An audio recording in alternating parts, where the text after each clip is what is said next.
Sheikh Hamdan's daughter. The truth nobody will say out loud, nobody talks about her. That is the first thing you notice when you start paying close attention to the story of Sheikh Hamdan's family. The sons get mentioned, the official announcements, the careful royal statements, the publicly acknowledged children who carry the Al Maktoum name in a way the palace has chosen to recognize. Those exist. But the daughter, the one who sits at the center of a chapter of Hamdan's life, that the official story has never been willing to fully acknowledge. Nobody says her name in public. Nobody posts her photograph in the places where royal children are usually introduced to the world. Nobody releases a statement that places her inside the official family picture in the way that children at this level of royal life are almost always, eventually, placed. And that silence, that specific, deliberate, carefully maintained silence around one child in a family where other children are acknowledged, is not an accident. It never is. And today we are going to talk about what that silence is protecting and what it is costing the little girl at the center of it. Sheikh Hamdan's public family story is the one the palace controls. The children who are officially acknowledged, the announcements that were made in the appropriate way, at the appropriate time, through the appropriate channels. That story exists and it is real, but it is not complete because the life Hamdan has actually lived, the private, complicated, deeply human life that runs parallel to the official one, has produced people who do not fit neatly into the managed version of events. People whose existence tells a story the palace was never prepared to tell publicly. And one of those people is a daughter, a real child, his child, whose life is being lived entirely outside the official picture.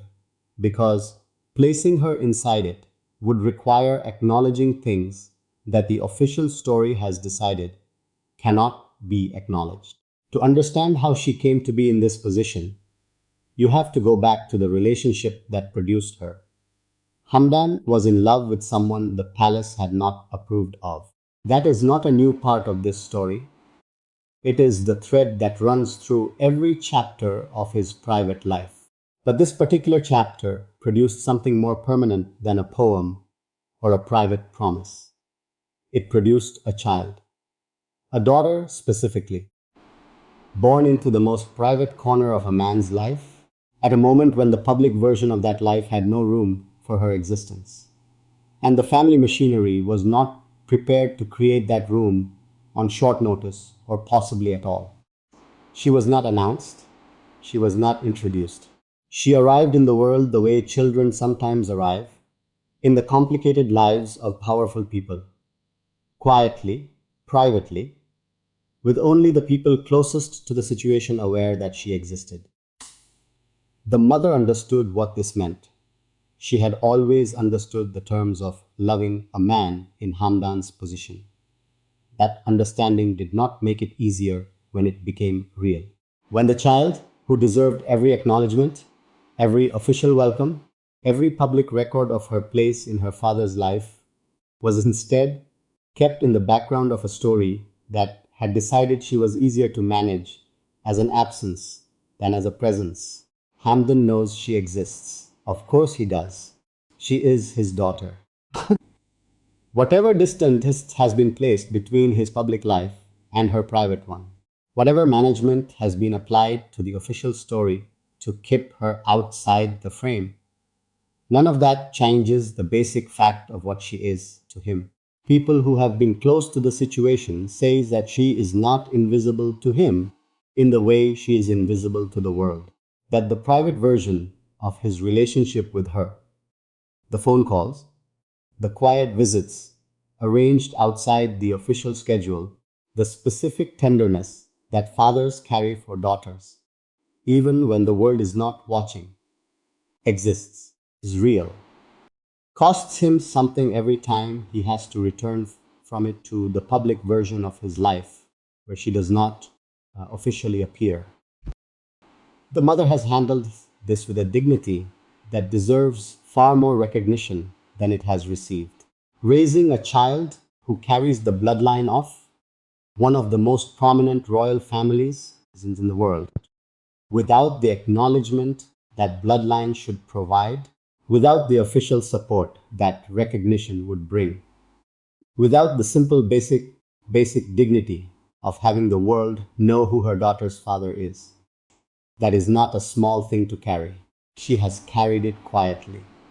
In the private life she has built, away from Dubai, away from the palace, away from the official story that has decided her daughter does not fit into the picture it is trying to present to the world.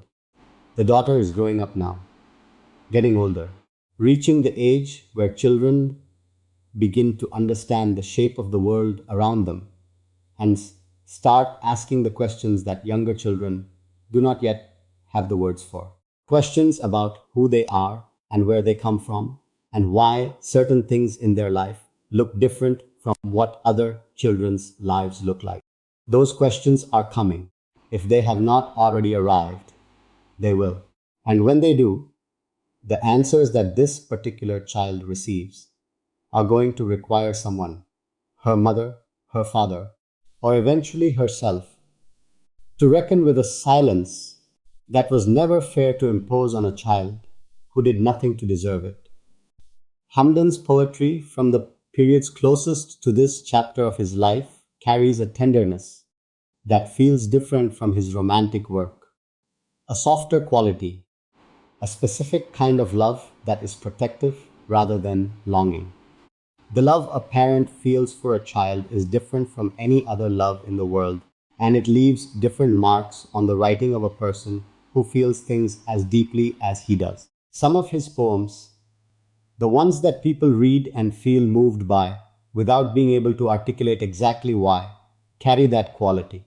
The quality of a man writing about something small and precious and kept at a distance that hurts him every time he measures it.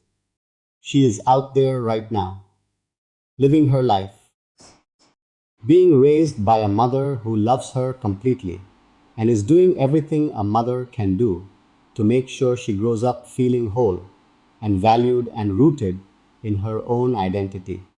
But there is a piece of her story that is missing from the official record, a piece that belongs to her by right of birth, a name in a family announcement, a photograph in a palace, an acknowledgement, simple and official and long overdue, that she exists and that she matters and that the man who is her father knows she is there and has never stopped knowing it.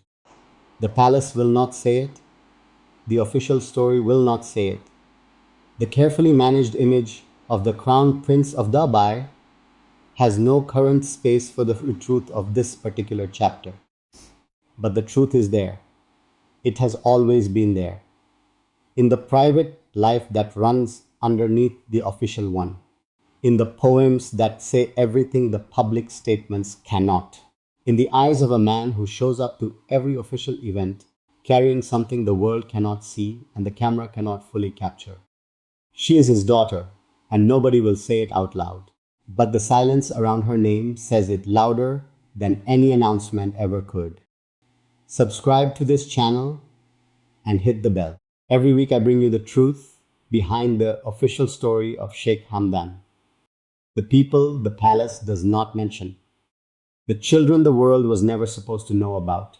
And the love that exists whether the official record acknowledges it or not.